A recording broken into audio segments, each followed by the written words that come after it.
Good afternoon, Patriots. This is the American Vision, broadcast on the TLBTV network and brought to you by the Liberty Beacon Project.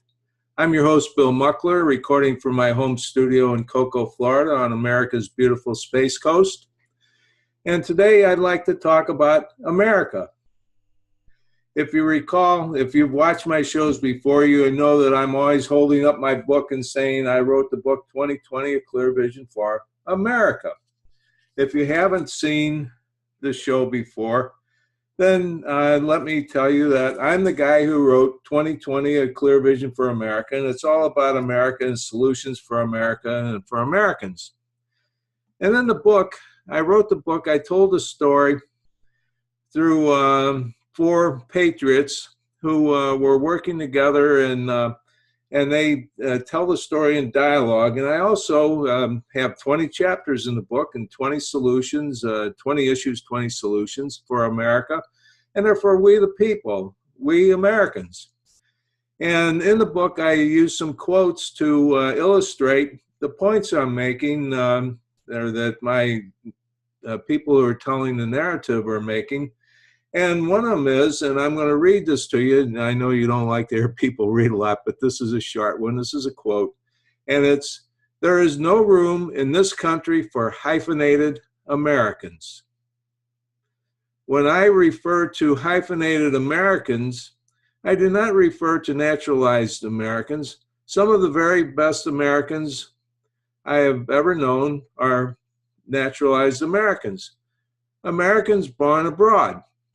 But a hyphenated American is not an American at all. That was written by Teddy Roosevelt about 100 years, a little bit more than 100 years ago.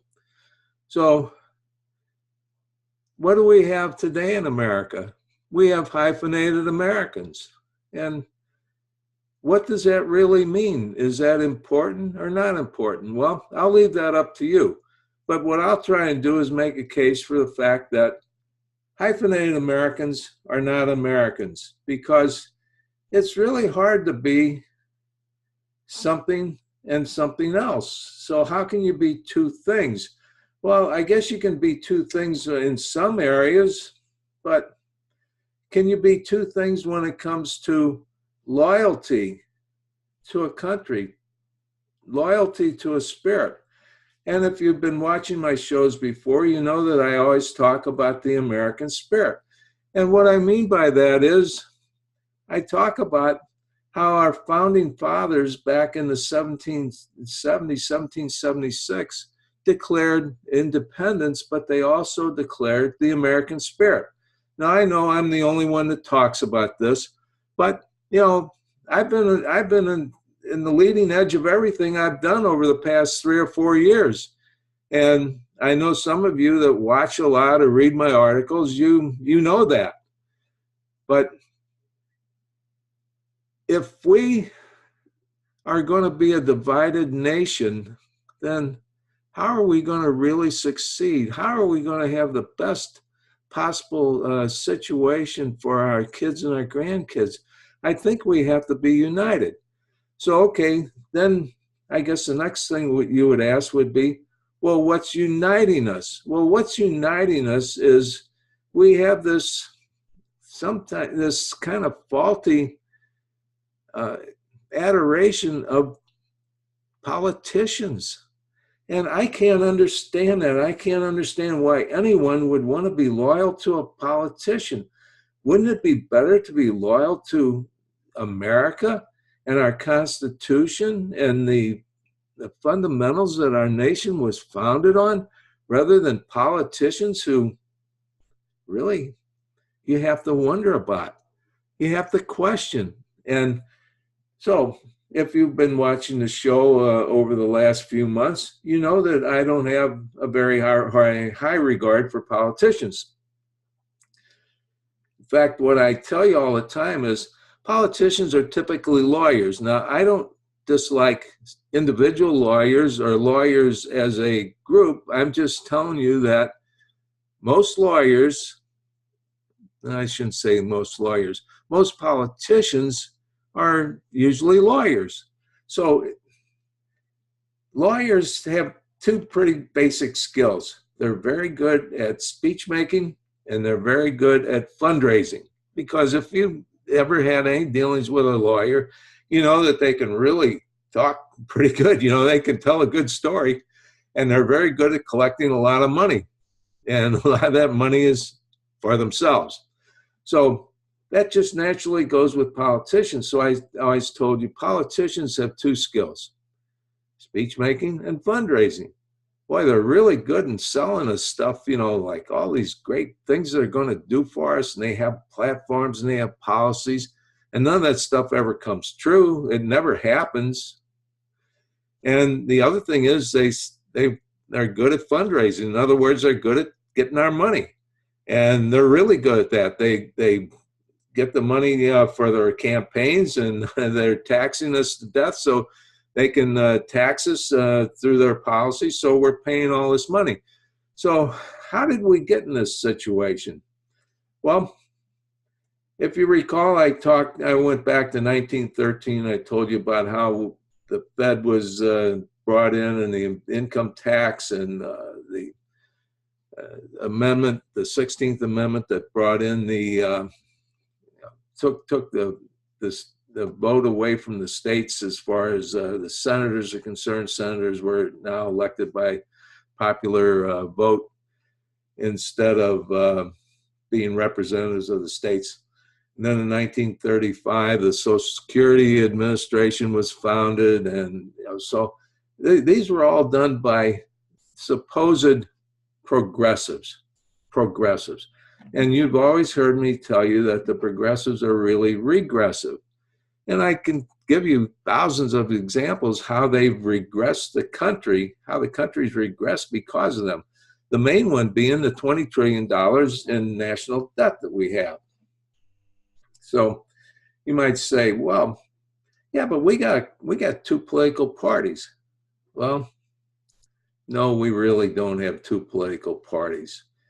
What we have is a regressive party that I call the GOATs, the Goofy Obama Adoration Team. And there's a lot of people that adore these people. They adore being goats, and they adore the goats. They love the goats, and they love this regressive policy that they have, which is identity politics. That's the only thing they have, is identity politics. So when you vote for a regressive, you vote as a goat. What you're doing is you're voting for a huge expansion of the welfare state. Now, how can I say that? Well, I can say that because when I wrote my book, and I used some basic fundamentals in here, and one of them is what's best for America is for America to have a small, limited government that's close to home. Well, having a huge federal government is just the opposite of that. And that's how we expand the welfare state. And the welfare state means to give half the people everything they need to live on from the other half of the people who are working and paying for the other half. So you say, well, wait a minute, what about the other guys? Well, the other guys, you hear me call them the rhinos, and I spell rhinos with an H, kind of like the animal, because I call them the really hypocritical, incompetent, nettlesome organization. So why did I call them that? And aren't they a whole lot different? No, they're not, except in one way. They're all politicians who are fundraisers and speech makers, and they are in favor of a small expansion of the welfare state. So on the one hand, we got the goats who want a large expansion, huge expansion of the welfare state, and they want it right now. Or we have the rhinos who want a small expansion of the welfare state, and they're willing to kind of go along and make it just kind of spread out, and so just take our time, but we'll eventually get there. But really, we're all heading for the same place. We're heading for the same situation, the same goal, same objective, is we want to give away everything that we can from the people who have something. And you heard me talk about the 80-20 rule, Pareto's law of mathematics, and I still have not found anyone that has been able to dispute this.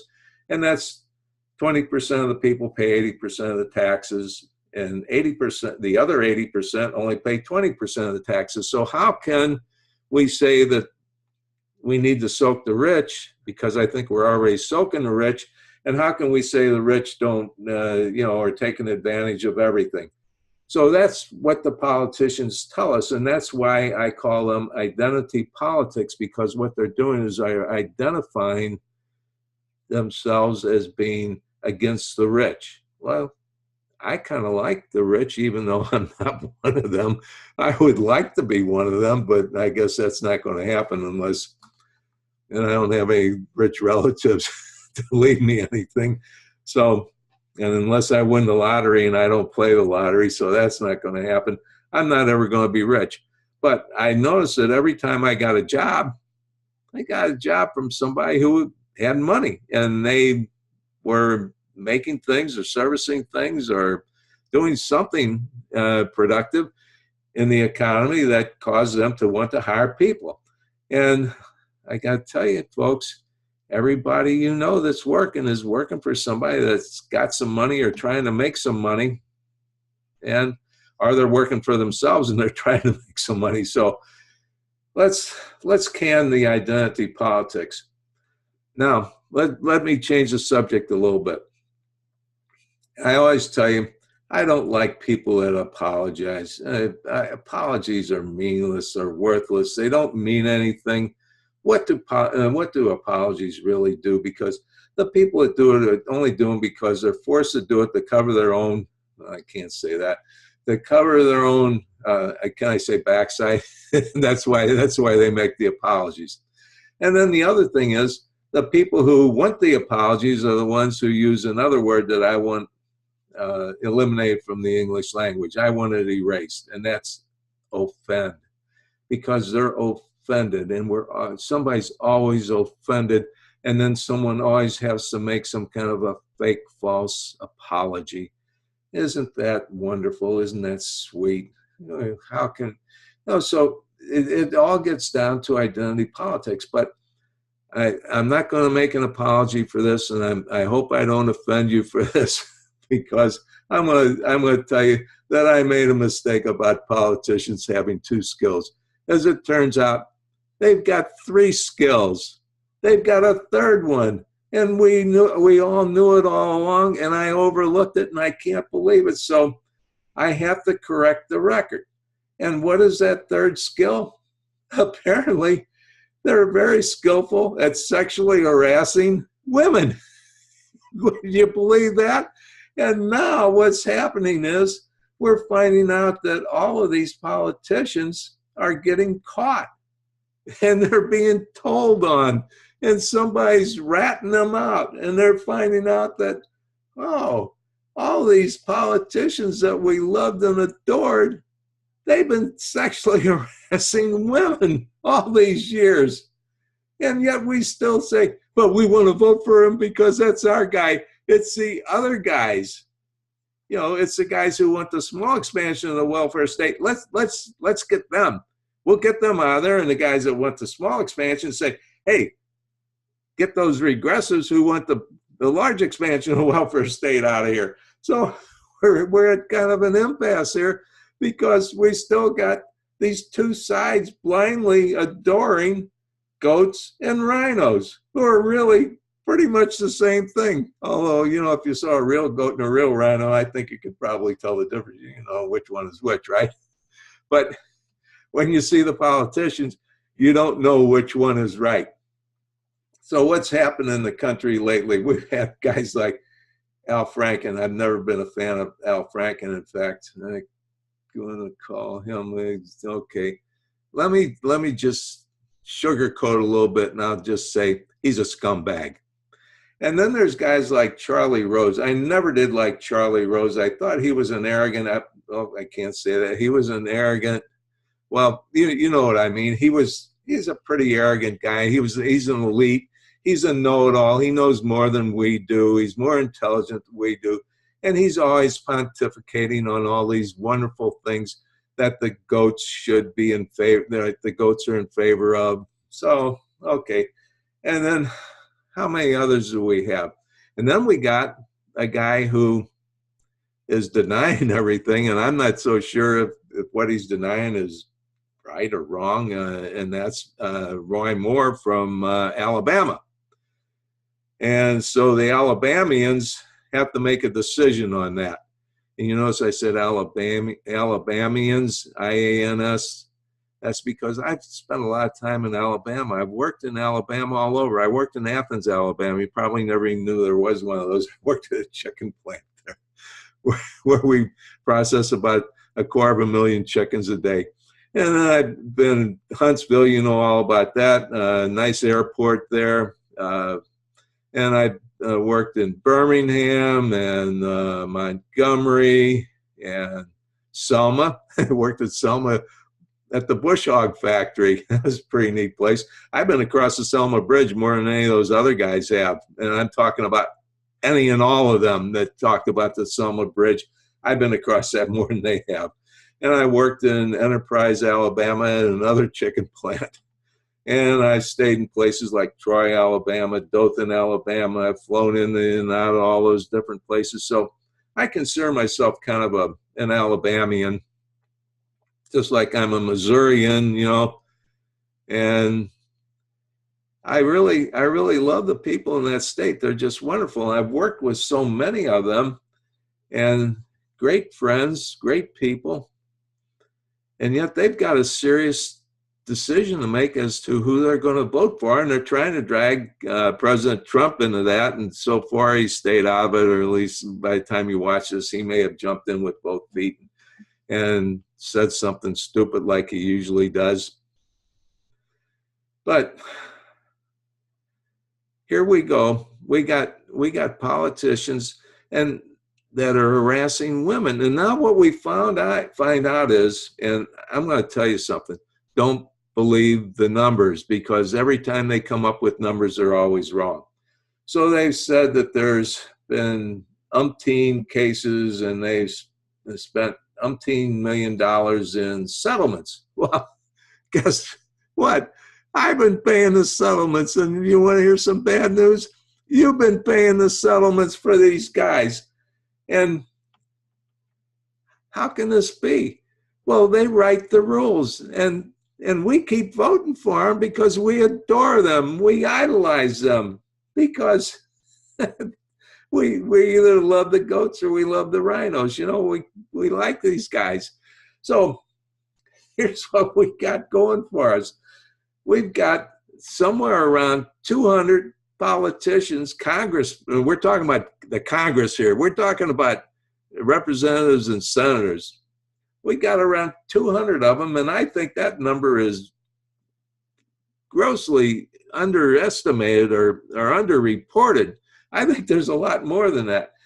And what they've done is they say they paid out $17 million in settlements to women who these guys have harassed or assaulted or done something to them. And I think that number is probably more like $250 million. I'm thinking it's more like $250 to $300 million. Now, you can look this up, you can argue it with me, but I can tell you, you know, the numbers are always grossly underreported. So what are we going to do about this? You're going to love this, because you've all been listening to this, but nobody's telling you this like I am.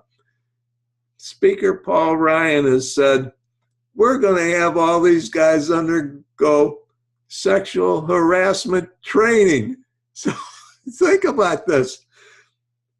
These guys, their third skill, which might be their greatest skill, is sexual harassment. And now we're going to train them to be better sexual harassers, because isn't that what it means when you say we're going to train them in sexual harassment? We're going to train them how to harass people, women sexually. God, you can't make this stuff up. these politicians that that are ruining America. You know, they're dividing America. It's identity politics. These are the things that they're doing. This is what they're doing when they should be representing us and taking care of us. What are they doing? They're stealing money from us, and they're harassing our women. This is beyond belief. So what can anybody say about this? How can you actually vote for anybody like this? Folks, when I wrote this book, I wrote it for Americans, and I exposed all this in the book, and my guys talk about this. So what can we do? Okay, let's start talking about identity politics. Folks, this is all wrong. Let me tell you something else about the congressman that'll kind of help you lead into this and understand this a little bit better. There's a guy who's Hispanic. I think he's of Mexican origin, but that's not important. He's Hispanic, and he's an American citizen, and he ran for office as a representative. So he's in Congress. So in Congress, we got Congress divided too. It wasn't like, we just have divided hyphenated Americans. Now we got Congress divided. And so we have things like the Black Caucus and the Hispanic Caucus and all this stuff to divide Americans. I thought they're in there to do something for America. I thought they were supposed to take care of Americans. But no, they got their special interests. Don't you see now? We're getting into this identity politics where we have all the special interest. So this guy, he wants to join the Hispanic caucus, but they say, no, you can't join us. We reject you. And, I'm the guy who knows about rejection, because when I tried to get my book published, it was rejected by all the publishers. And a lot of people, a lot of you have bought my book and you read my book, and I really appreciate it. I love you. You bought my book. For those of you who haven't bought the book, don't reject me. Buy the book and really learn what America is all about. Why we have to be Americans and have the American spirit. So they reject this guy. They won't let him in the Hispanic caucus only because he's a rhino and they're all goats. So the goats won't let the rhinos, kind of share their grazing grounds, so to say. And he can't get in. And the same thing happens to black guys and gals. Of course, I think most of the, no, that's not true. There's some female goats and some female rhinos mixed in with the male goats and the male rhinos. But if you're black, you can't belong to the Black Caucus, because that's only for the goats. It's because if you're not a goat, you can't belong. So you have to be regressive. So here we are. We have African Americans. I hate this hyphenated thing, and I wrote about it in the book. I wrote the evils of hyphenation, folks. Look, all you guys that read the book, you know what I think about hyphens. If you haven't read the book, then you must get the book and find out why hyphens is ruining America. Okay, now what you're saying is, well, Bill, I don't know how to read. Well, I've got an audio book coming out. And then some of you say, well, Bill, I don't have time to read. Well, I got an audio book, and you can play it in your car. And I know you're in your car all the time. Most of what you listen to in the car is crap anyway. So why not listen to something good that you can learn something about? And for those of you who have bought my book, and I love you, please tell all your friends to buy the book. And this video, for example, is embedded in an article. Share this with everybody you know, and continue to share it. You share it more than once, because sometimes people don't see it the first time. You have to do things 2 or 3 times. So we have Hispanic Americans, we have African Americans, we got Asian Americans. In my book, I wrote why this doesn't work. It doesn't work. It has never worked.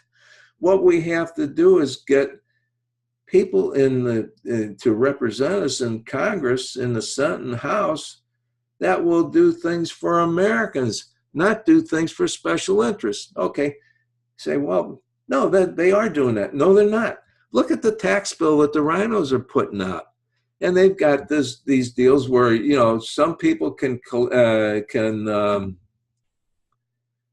deduct various things like their household homeowners taxes or whatever you want to call them, and others can deduct their state income tax, and they can only deduct so much, and they're going through all this stuff, and all they're doing is manipulating stuff.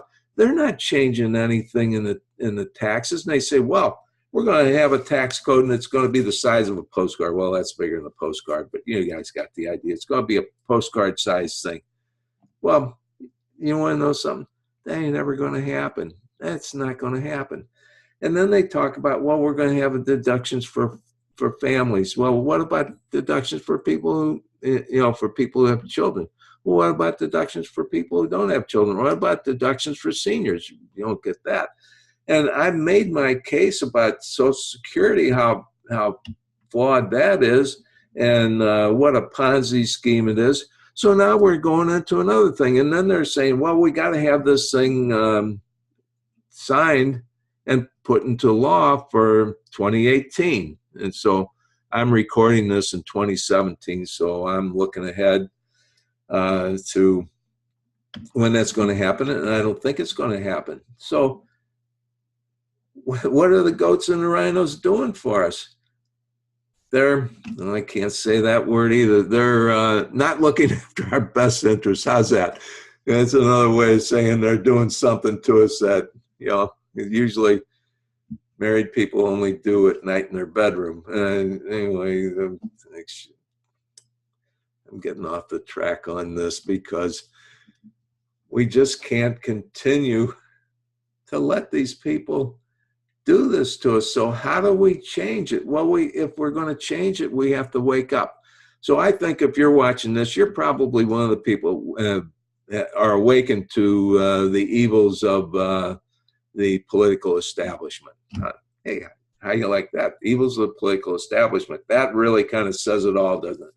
So, okay, we got the political establishment, and we know what they're doing for us and doing to us. They're imposing all these policies on us that are regressive and trying to win votes by pandering to different types of people. In other words, identity politics. You know, well, you got to hate the rich because you got to soak the rich. Hey, if you can soak the rich, that's a good thing, right?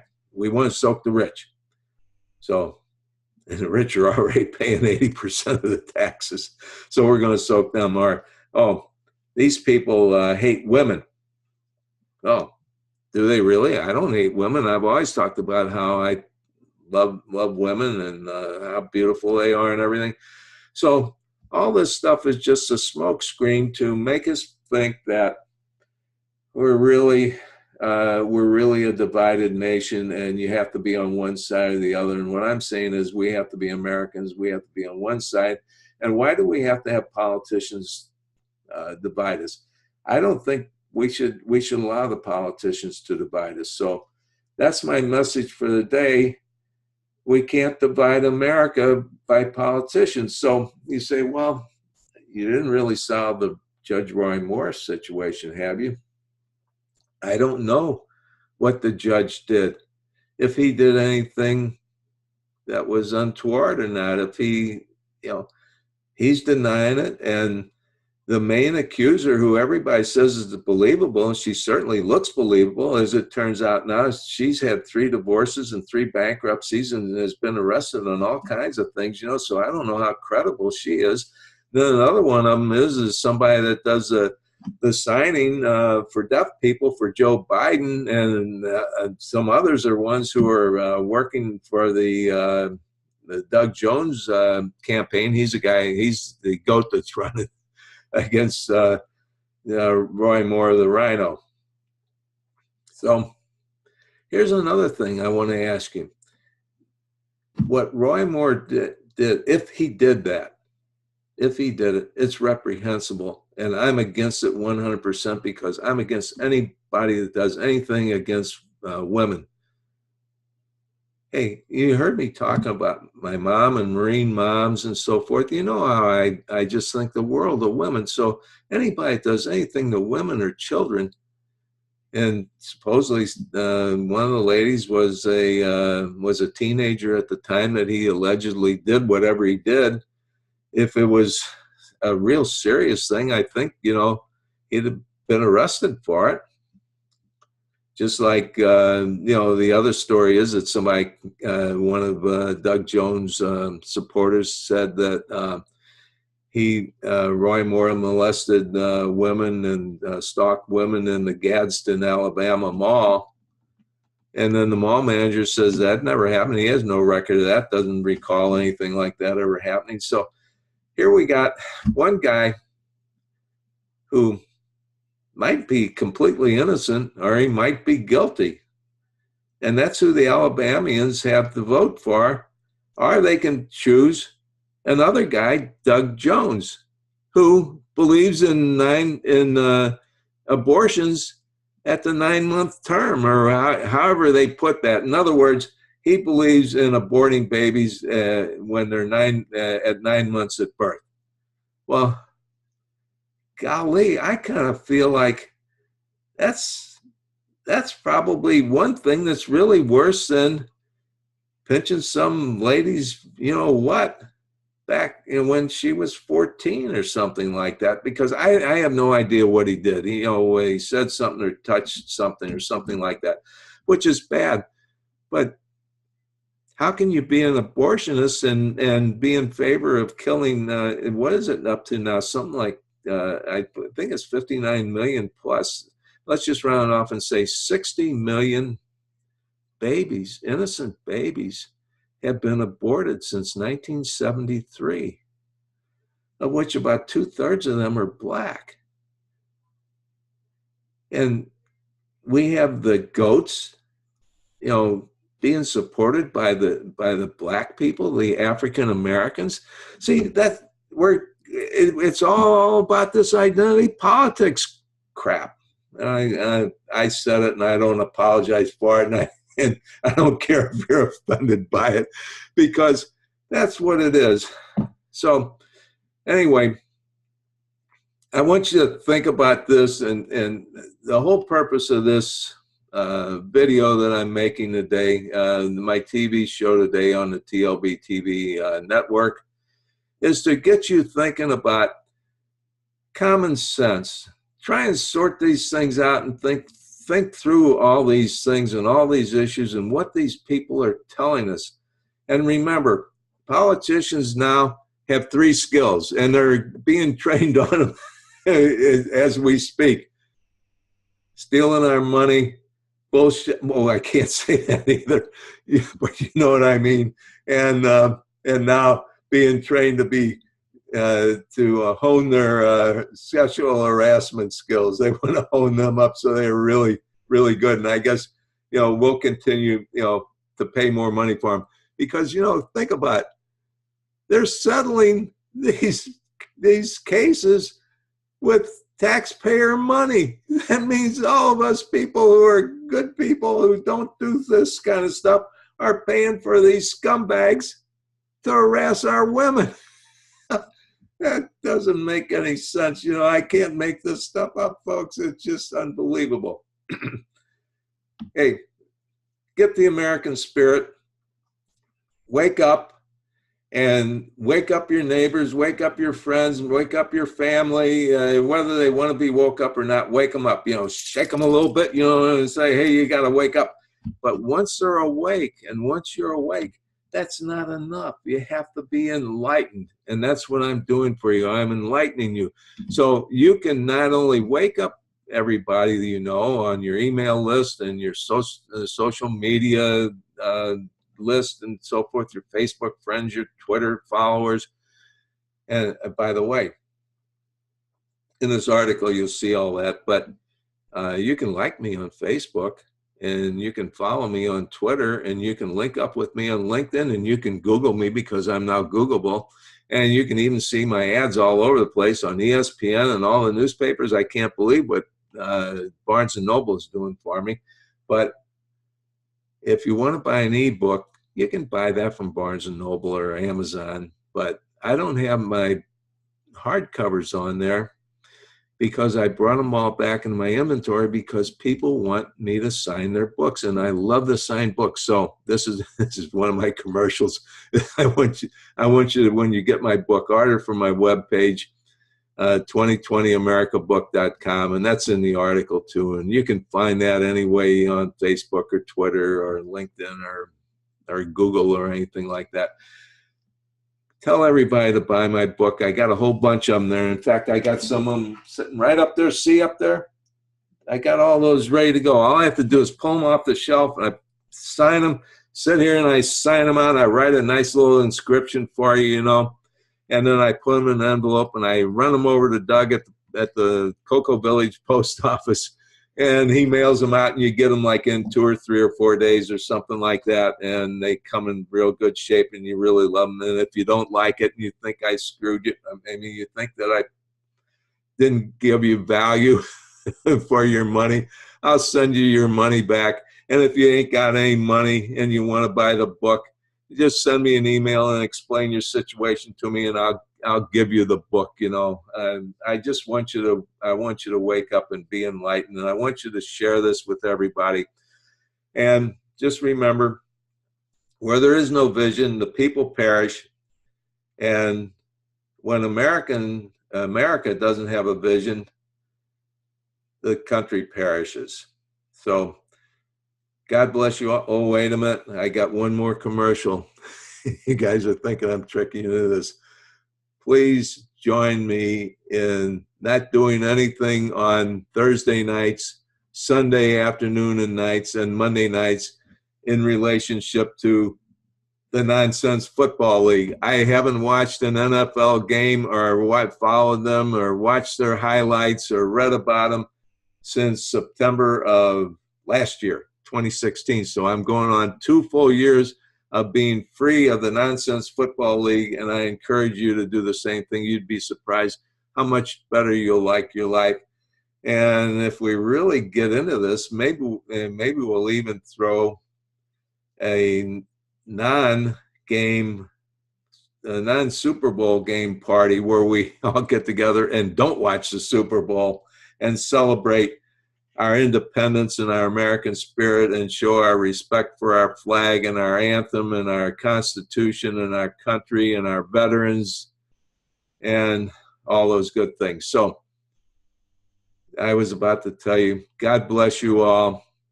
God bless our core, and God save our America, because we need you now more than ever.